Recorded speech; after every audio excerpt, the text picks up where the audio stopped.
नमस्कार बंधुरा षोलतार हेसेले आपनादेर सबाइके स्वागत। कुमड़ो और कुमड़ो शाक और कुमड़ो डाँटार मध्य एक बाटी এই জিনিসটা মিশিয়ে দেখুন, তরকারির স্বাদ এত সুন্দর হয় যে আপনাদের বলে আমি বোঝাতে পারবো না। এতটাই টেস্টি হয় যে সবাই মানে রেসিপিটা জানতে চাইবে যে এটা আপনি কিভাবে বানিয়েছেন। তো চলুন, আর আমার এই রেসিপিটি যদি আপনাদের ভালো লাগে তাহলে লাইক আর সাবস্ক্রাইব করতে ভুলবেন না যেন। আর যারা ফেসবুক থেকে দেখছেন তারা পেজটিকে ফলো করে দেবেন। দেখুন, আমি একটা প্লেটে রান্না করা তরকারিটা দেখাচ্ছি, কত সুন্দর হয়েছে আর খেতে তো দারুণ হয়। রুটি ভাত সব কিছু দিয়ে এটা খাওয়া যায়। আর এই রকম একটা তরকারি যদি ভাতের সাথে থাকে তাহলে ভাত খাবার আগ্রহটাই বেড়ে যাবে। চলুন তাহলে আমি কিভাবে বানিয়েছি সেটা আপনাদের সঙ্গে শেয়ার করি। এখানে দেখুন, আমি কুমড়ো কিনে এনেছিল বাজার থেকে, সেখানে কুমড়ো আনাজে খোসা সব ফেলেছি, দিয়ে তার থেকে কত সুন্দর একটা কুমড়ো গাছ বেরিয়েছে। আর পাতাগুলো দেখুন চকচক করছে, আর সাইজটা দেখুন। এই বর্ষার বৃষ্টির জল পেয়ে কুমড়ো গাছটা একদম লম্বা হয়ে চলে গেছে। সেখান থেকে আমি কচি কচি দুটো ডগকে তুলে নিয়ে এসেছি। এদিকে আমার ভাত হচ্ছে সকালের দিকে। এই ভাতের থেকে আমি কিছুটা ফ্যান তুলে নেব। এই সাদা জিনিস যেটা দেখিয়েছিলাম সেটা হলো এই ভাতের মাড়। এই ভাতের মাড়কে যদি আমি কুমড়োর তরকারিতে বা কুমড়ো ডাঁটা আর শাকের তরকারিতে দিই তাহলে কিন্তু ওই যে কুমড়োর তরকারিটা একটু জল জল টাইপের হয়ে যায়, সেটা হবে না, চিটটা হবে আর খেতে কিন্তু দারুণ হবে আর মিষ্টি মিষ্টি হবে। তাই এই এক বাটি দিয়ে আমি আপনাদের সঙ্গে দেখিয়ে দেব কখন দিতে হবে। চলুন তাহলে দেখতে থাকুন। এখানে আমি কুমড়োটাকে কেটে নিয়েছি, তার সাথে আমি কুমড়োর থেকে অর্ধেক আলু নিয়ে নিয়েছি, চাইলে আরও কম করতে পারেন। আর এখানে দুটো ডাঁটাকে কেটে নিয়েছি, ডাঁটাগুলোও নিয়েছি, ডগাটাও নিয়েছি আর শাকটাও নিয়েছি। এখনই আমি এর মধ্যে এটা মেশাবে না, এইটা আমি কখন মেশাই রেসিপিটি দেখলে জানতে পারবেন। আর যেসব বন্ধুরা আমার এই রেসিপিটি দেখতে আগ্রহী তারা চাইলে একটা লাইক দিতে পারেন। চলুন, আমি কেটে পরিষ্কার করে ধুয়ে নিয়েছি।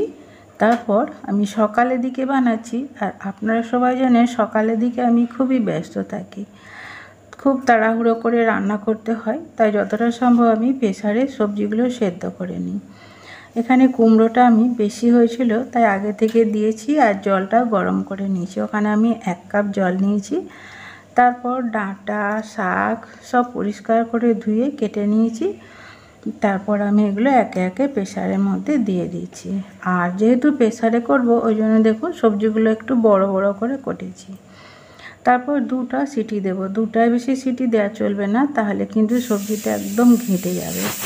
ঘেঁটে গেলে সে সবজির স্বাদও থাকে না।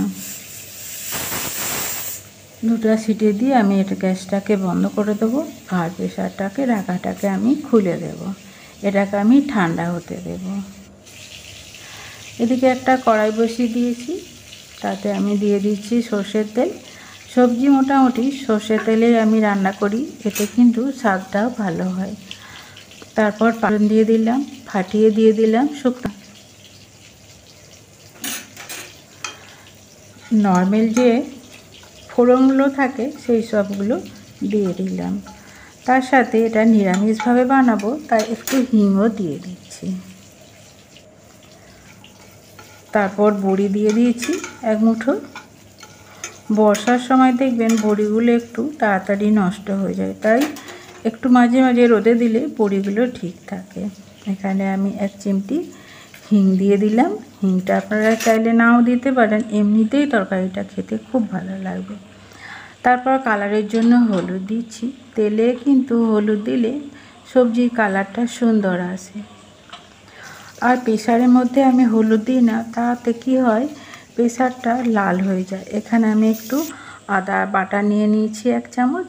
আদা বাটাটা আমি তেলে দিয়ে একটু ভেজে নেব।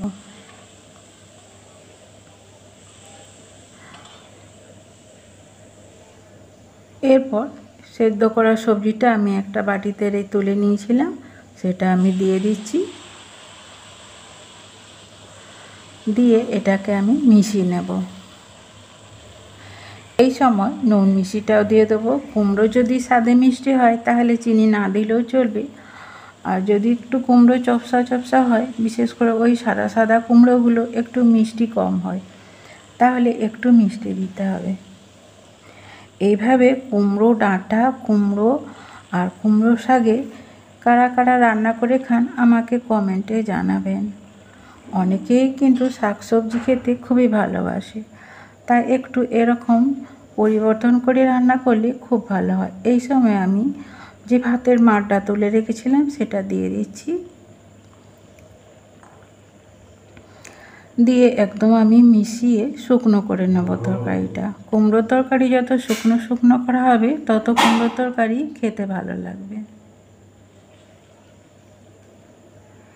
এরপর এটাকে আমি একদম শুকনো করে নিচ্ছি, তারপর নুন আর মিষ্টিটা দিয়ে দিয়েছি।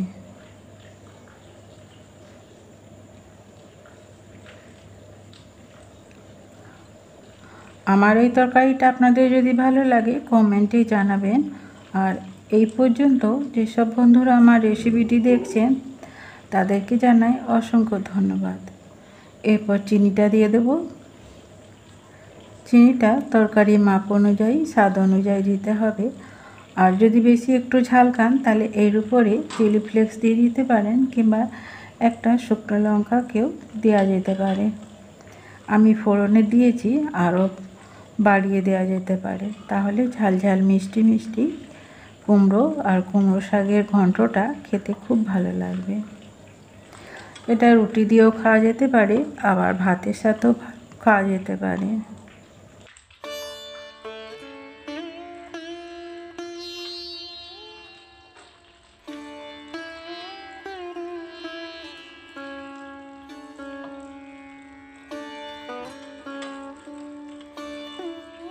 দেখুন আমি একদম নেড়ে নেড়ে শুকনো করে নিচ্ছি ধীরে ধীরে। আর কয়েকটা আলুকেও আমি টিপে নিচ্ছি যাতে একটু ঘন হয়ে যায়। খুব ধীরে ধীরে আমি শুকনো করে নেব, আর গ্যাসের আঁচকে বাড়ি দিলে হয়তো তলায় ধরে যেতে পারে।